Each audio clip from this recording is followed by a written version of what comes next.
pleasure of introducing our guest speaker and performer. It's also someone who grew up with me in this township in Colonia. She was a graduate of Colonia High School as well. Her name is Darlene B. Young. She's a professional performing artist whose career spans more than 4 decades. A singer, a songwriter, and a creator of original Black history. Focused musical works, she is the writer of 40 songs, including Black Cargo, which explores the history of enslavement in Union and Essex counties in New Jersey.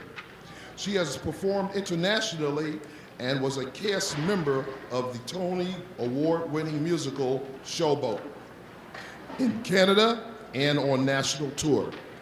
So it's my pleasure for you to meet and greet Darlene B. Young. This is our story. This is our song. How we made a community healthy and strong. This is our story. This is our song. How we made a community healthy and strong.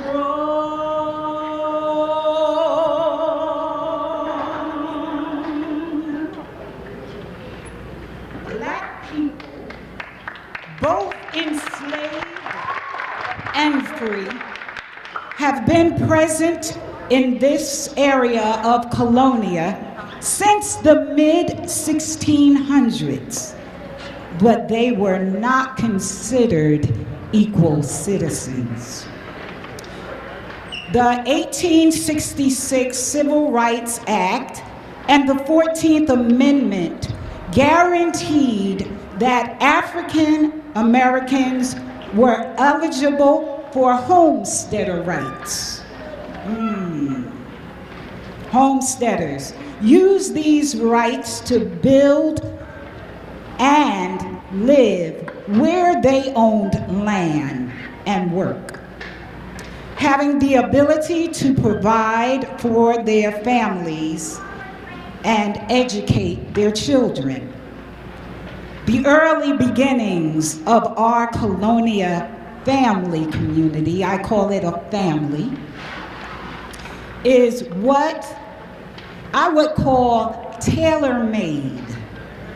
At a time of redlining, the systematic denial of mortgages and financial services to specifically African American neighborhoods. This started in 1930s. The Federal Homeowners Loan Corporation created what they call mapping. It was a long-term, systematic investment of discrimination. These practices influenced cities like Newark and Camden and Jersey City. The practice of redlining was also done in Woodbridge Township. Black and minority communities were hit with racial discrimination, leading to discrimination over property and its values. It caused disparities. In the 1940s and 50s, a small amount of Black families in Colonia consisted of skillful sharecroppers, brick masons, and master carpenters, and they built their own homes. As the railroad system was being set into place in neighboring towns, The Garden State Parkway was also coming through Woodbridge Township, bringing the beginnings of suburban expansion from farmland to residential communities for the middle and blue-collared white families. Single-family homes were being constructed in what we call the development.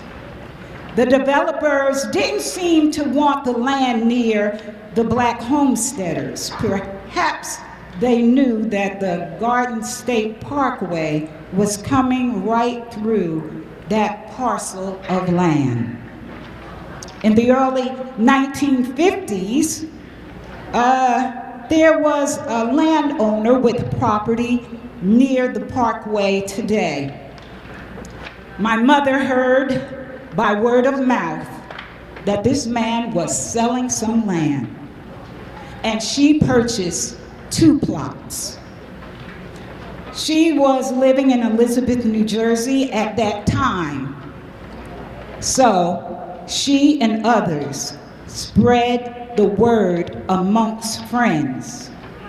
So in the early beginnings, that land was sold to them in secret. Our home was later built in 1961. It was the 6th house on the block. I guess you can call it a block, but it really was a dirt road, and it was an apple orchard and a grape orchard. So we built our home, but there was some problem at first getting financing from the banks. So my father went to 4 banks to try to get a mortgage. Because of the red line practicing, it was difficult to do at the local banks. Now, we watched as some of the older homes were moved from one spot to another. Slowly, we inhabit the grapevine and the apple orchard. There were no street lights, dirt roads, and plenty of mosquitoes.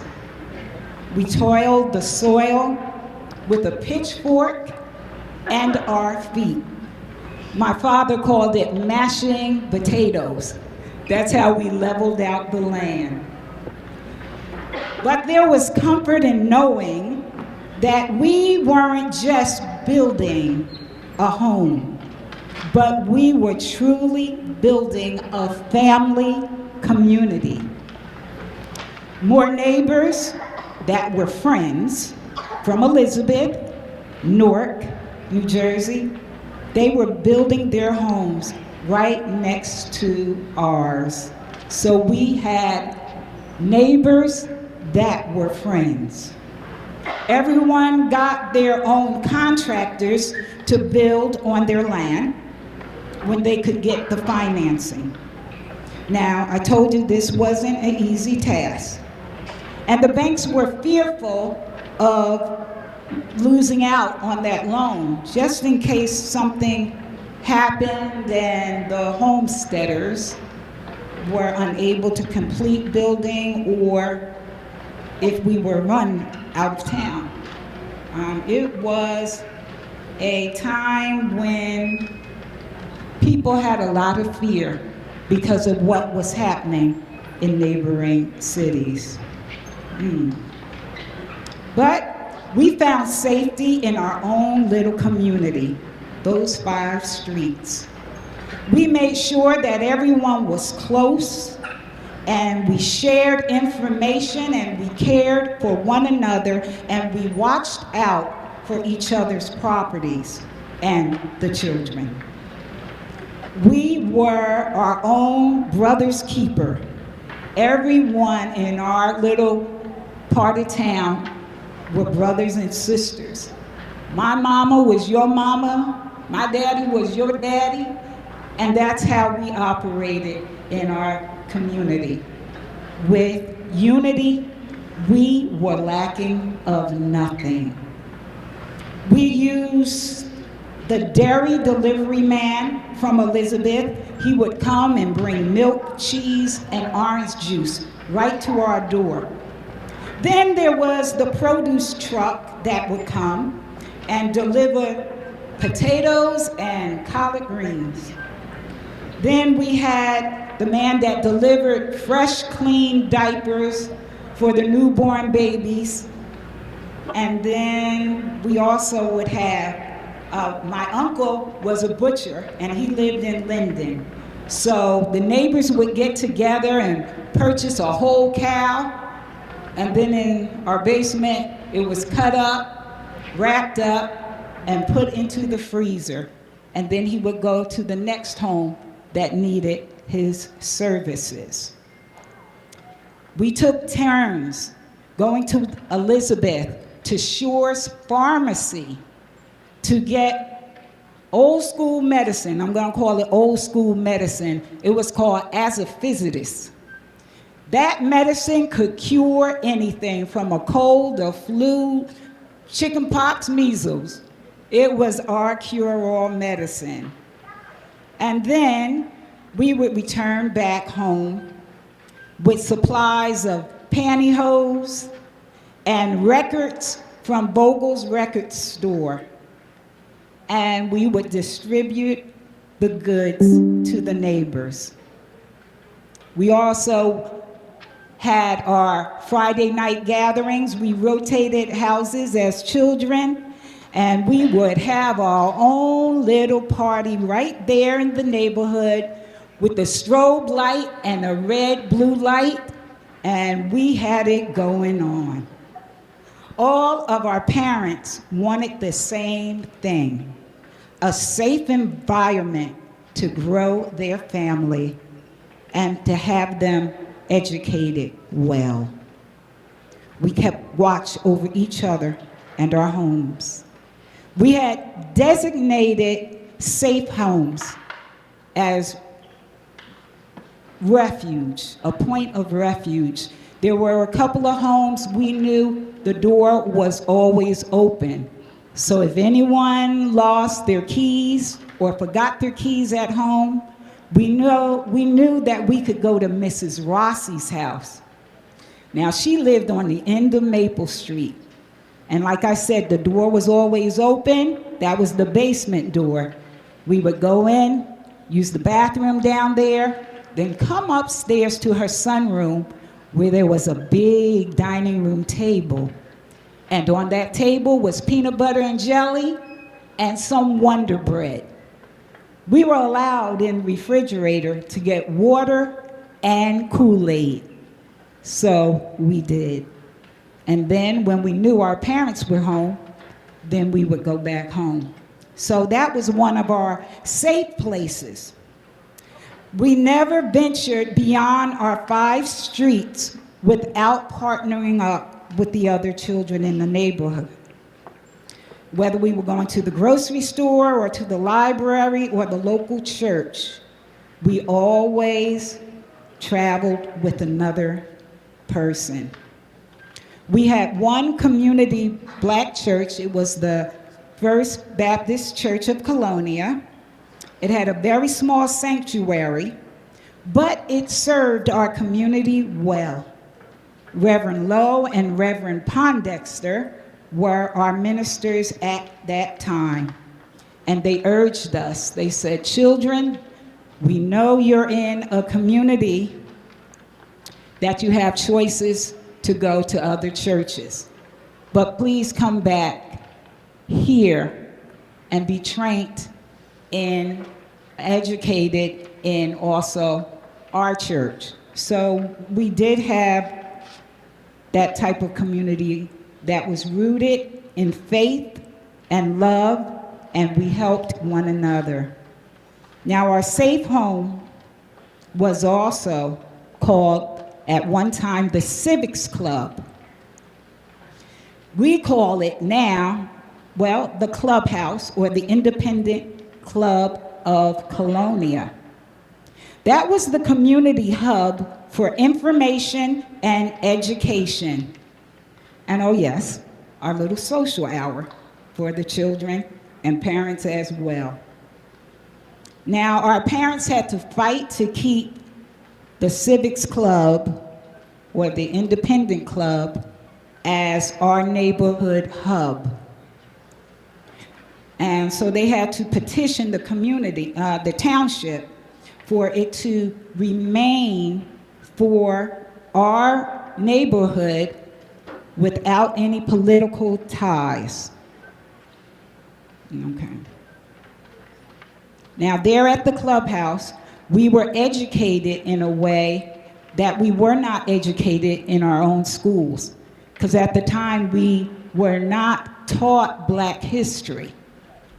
So there we would have lessons on our culture, background, and history.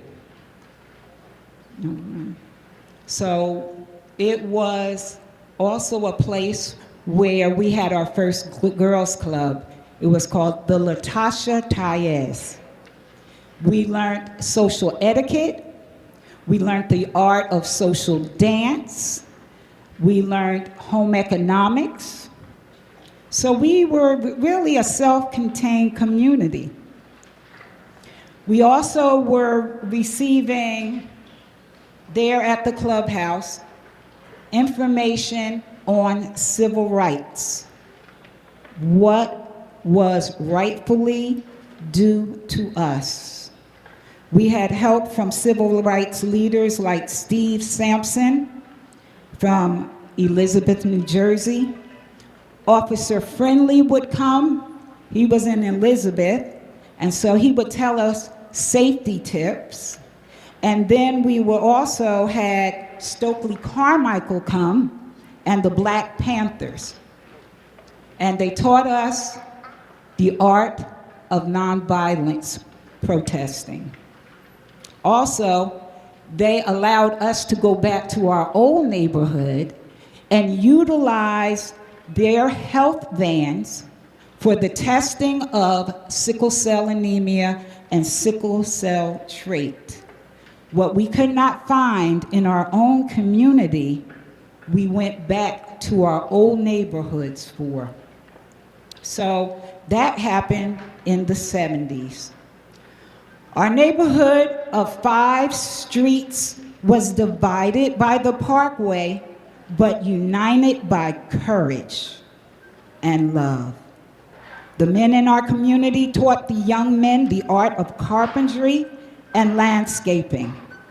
We had entrepreneurs in our neighborhood. We had electricians and plumbers, barbers and beauticians, and our own safety officer. My father would stand on the street and tell everybody, slow down, slow down. So we had our own type of safety officers and neighborhood watch. We had our own nursery care, which was provided by Miss Greenleaf. And our neighborhood produced doctors and lawyers, nurses and politicians and community advocates. Performing artists, graphic artists, designers, business owners, teachers, and evangelists. Whatever the need, we still can go back to our neighborhood friends and get what we need. As a community, the first thing we learned was capacity building. Pulling from our resources from a multitude of areas. Utilizing the ability to glean from our old neighborhoods, healthcare system, social and religious organizations to maximize our own ability to serve our community. We had no limits to what we could do and our resources. I tell you now, the greatest way to build a community is to pull from every resource. We learned that as children living in our community. No one can stand alone. Utilize your gifts and your talents and your abilities to uphold your children and make your community strong. Be the leaders. Don't depend just on the school system. Be the griots of your neighborhood. Teach your children from the past so that they can have a brighter future. We must tell our story. We can't depend on it being placed in books. Tell your story. A fine example of mentoring was done in Colonia by the Colonia Fire Department to a little boy named Lamont Swain. As a child, he loved big trucks, and one of the big trucks he likes was the fire truck. He would ride his bicycle and pedal behind the fire trucks. So the firemen decided to place him under their wings. So when he wasn't playing with the boys in the neighborhood, we can always find Mont, that was his nickname, at the fire department. And so he dedicated his life to service. He became a firefighter, and I believe a police officer as well in another county. So it is important that we must learn how to go back to our neighborhoods and use our gifts and talents to uphold our young. All our children may not become doctors and lawyers, politicians, or athletes, but utilize the gifts that they do have. Nurture them. If they want to become mechanics, see what local mechanic shop will take them under their wings. If they want to be an artist, see what graphic artists are in the area that will take your children under their wings. We must be our brother's keeper. Success comes in a multitude of ways. You are a success if you don't give up on your dreams, if you persevere and keep one foot in front of another. Remember, we don't all learn the same way. Some people learn with the lyrics of a song. Some people learn by utilizing their body in a dance. Whichever is your form of learning, learn. Do it well.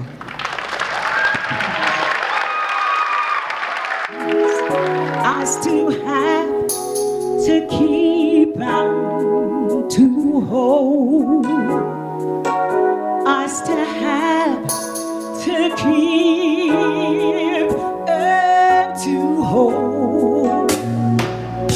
Memories, memories, how they call to me, touched only in my mind, relive time after time. Memories, memories of how they call to me, sweet memories.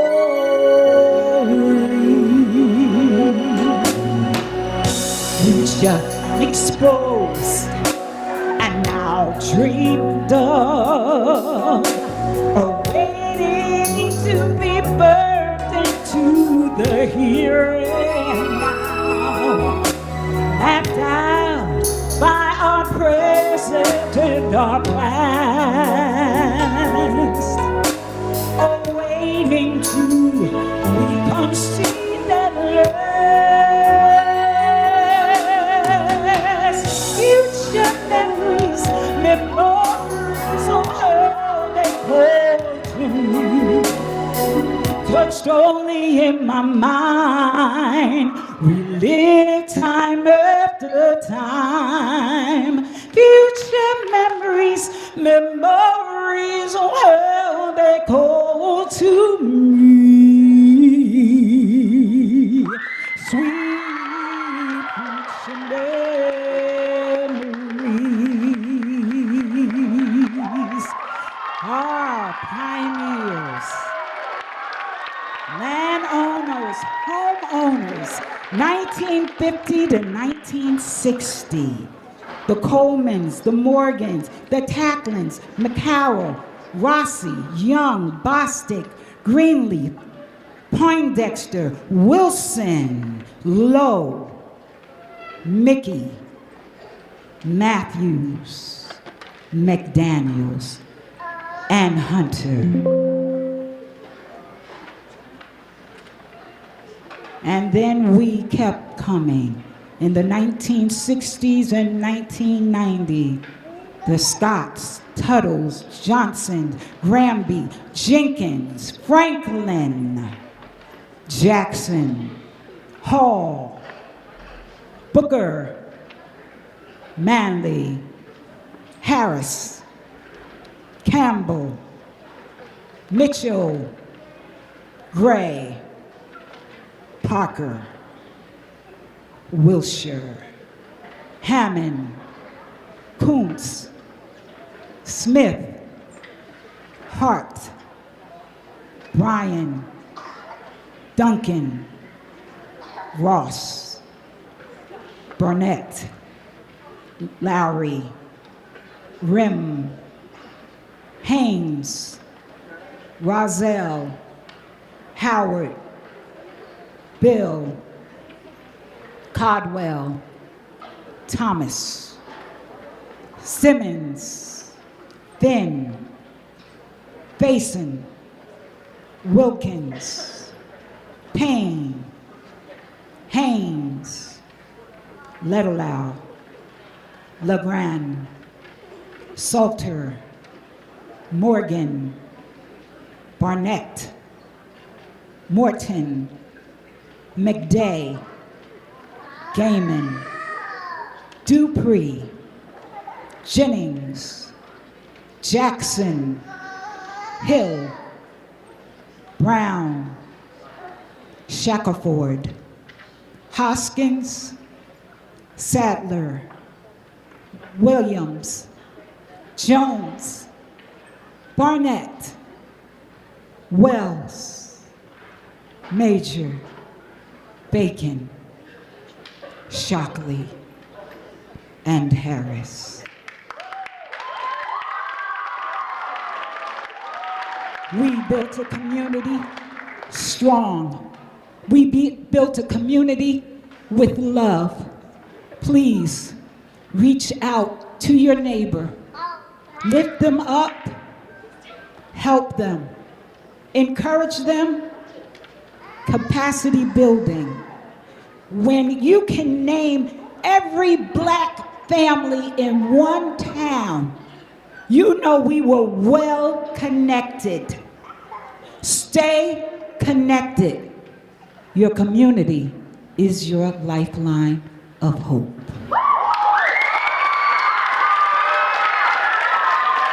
Thank you.